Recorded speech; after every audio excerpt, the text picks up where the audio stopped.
Last year, I 15x'd my income after I quit my 9-to-5 job. And I thought, hey, by doing that, I was gonna go out and buy a lot more Airbnbs. Here's the fact of the matter, I didn't really. And there is actually a reason for that. It's not that I gave up on Airbnb or that I don't want to Airbnb anymore. It's just that my mindset as an Airbnb investor and entrepreneur just completely changed. Here's what changed. I talk about this every so often in the channel, but for me, I had this like very high goal of being a millionaire and making $1 million bucks. And I was like, as soon as I do that, I'm so happy. It's gonna be great. It's gonna fuel everything. It's gonna be able to buy so many Airbnbs and this and that. Here's what actually happened.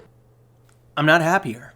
As soon as I hit that $1 million milestone, I was like, oh, okay, so I make extra money now, which is really great, but I don't know, I'm not happier as a result. I'm the same level of happy. And I always want to clarify, this isn't me saying not happy versus happy, just saying like, I'm already a relatively happy person. It wasn't all it was cracked up to be. We'll get into that probably in other videos if you're interested in that. But I think for me, what was really sticking out was that it wasn't really like the money that was tied to the happiness as much as like freedom and time. And so for me now, I think what's really tied to my happiness level, like on any given day and the joy in my life and how I'm feeling in my mood, is my time. And so when I have days where I'm just blocked wall to wall with meetings and investor meetings and content creation, and I'm just like wall to wall and I don't get to see my wife or my kids, that does affect my happiness. And so what I've learned now is that the value of $1 to me is significantly less, but the value of an hour is significantly more. I'll give you a quick example of this. When I started my consultation business, I was charging like 150 bucks an hour, and I was like, wow. I was getting booked up and I was charging more and more until finally I was charging $500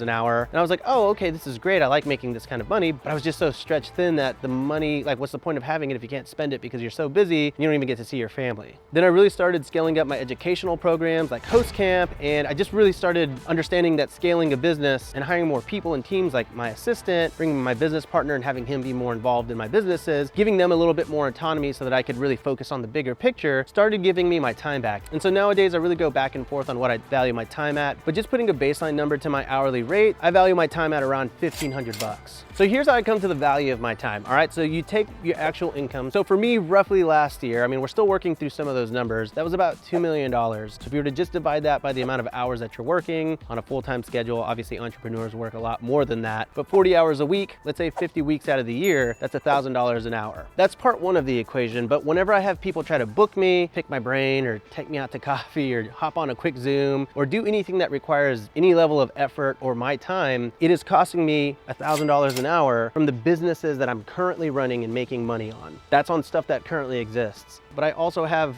5, 6, 7, 8, I mean, I've lost count at this point. We'll just keep it bare and say I have 5 really big upcoming projects. This is gonna be including things like the fund I'm opening in Joshua Tree, where I'm gonna be building 20 houses with Tony Robinson, which by the way, if you're an accredited investor, it is a 506c fund, and you're interested in owning a piece of those 20 houses, I'll leave a link down below where you can sign up for our list for more updates. But that's one project. I'm also... Stop. You got like one strand.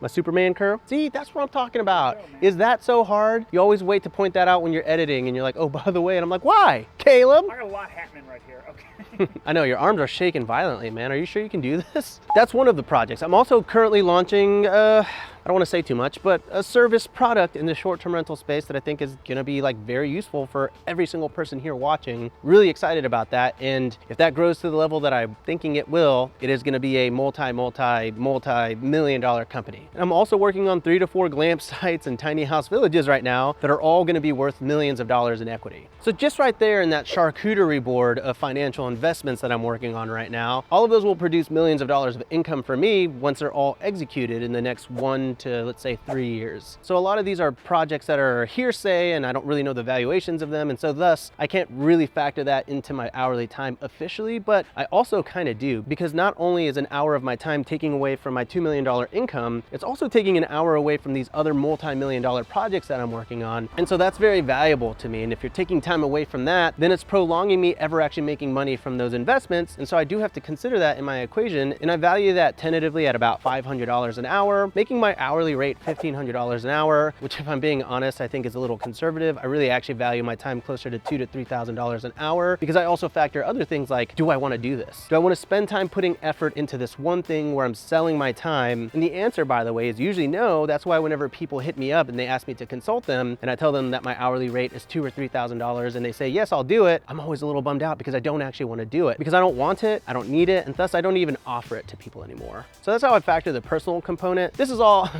like, there's a lot of layers to this. Are like onions. They stink? Yes. No. Oh, they make you cry? No! Layers! Oh, you both have layers. Oh.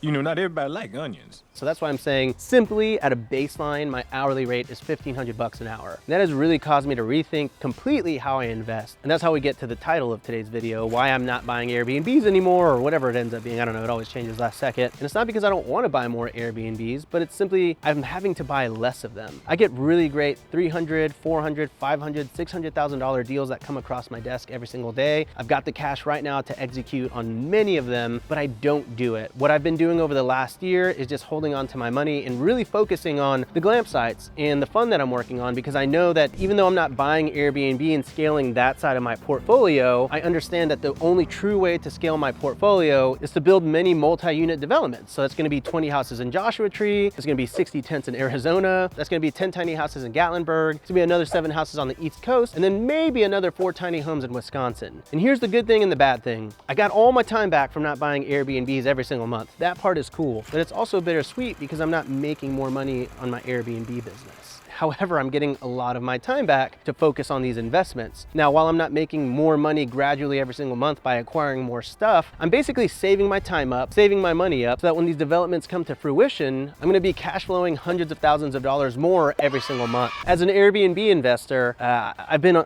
sprinting for the last 4 or 5 years, but now what I've realized is I have to go to a light jog. I believe it's jogging or yogging. It might be a soft J. Because it's a marathon. And so as much as I want to keep adding cash flow to my portfolio every single month, it's simply not practical for me because I have less time, because I have a platform now. I make YouTube content, I have my educational programs, I'm on the Bigger Pockets podcast, I've got a family. So I have to be very strategic. Every swing that I take has to be a home run. When I was getting started, I was fine with singles, doubles, triples. There was nothing wrong with that. But for me at this stage in my entrepreneurship, my next move has to be my best move 100% of the time, because if it's not, it takes away my time that I could be spending with my son, my daughter, my wife.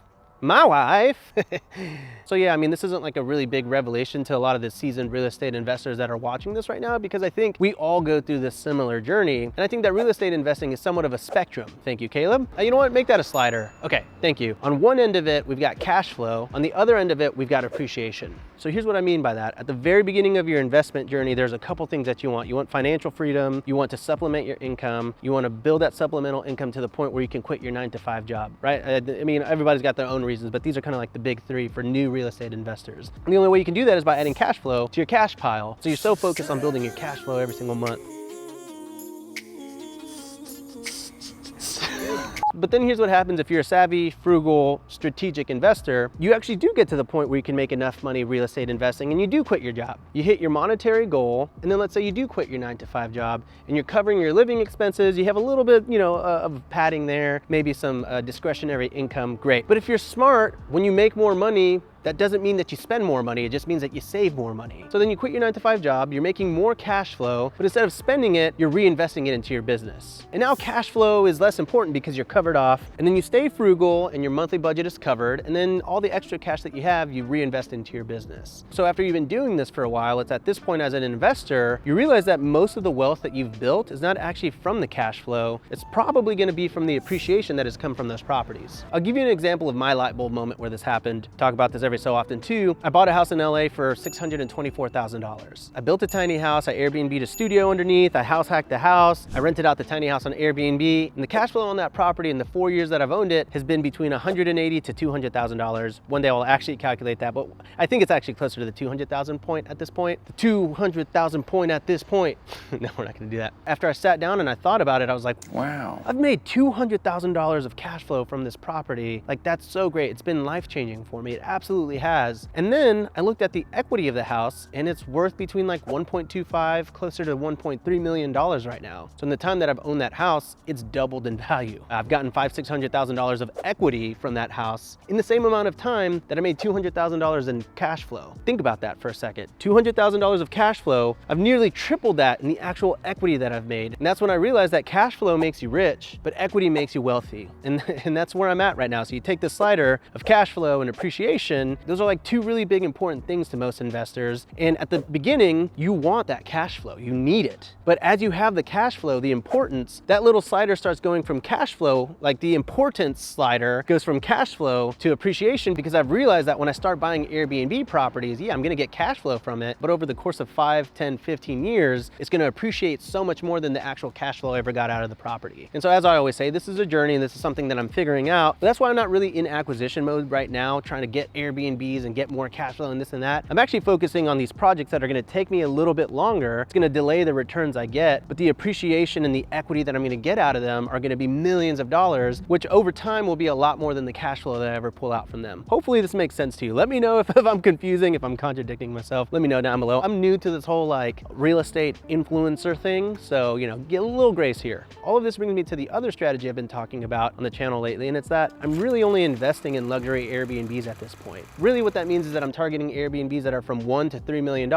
because taking my Scottsdale property, for example, which is a $3.25 million house that I bought or am buying, or I don't know if I've closed on it at the point where this video has come out, but that's a $3.25 million house. It's a lot of work for that one house, but it's so much easier than buying 10 $300,000 houses. It saves me a significant amount of time. My return might be just a hair less, but not really when you factor in my hourly rate and what I'm losing by not focusing on all the projects that I talked about earlier. So for me, luxury real estate is a really great solution to my time crunch and acquiring properties. I don't want to stop buying Airbnb properties. I just want the ones that I buy to count. I've got a finite amount of properties that I can finance, buy, fund, and manage. So I got to make sure that every single one that I buy furthers my ultimate goal of building wealth and getting my time back.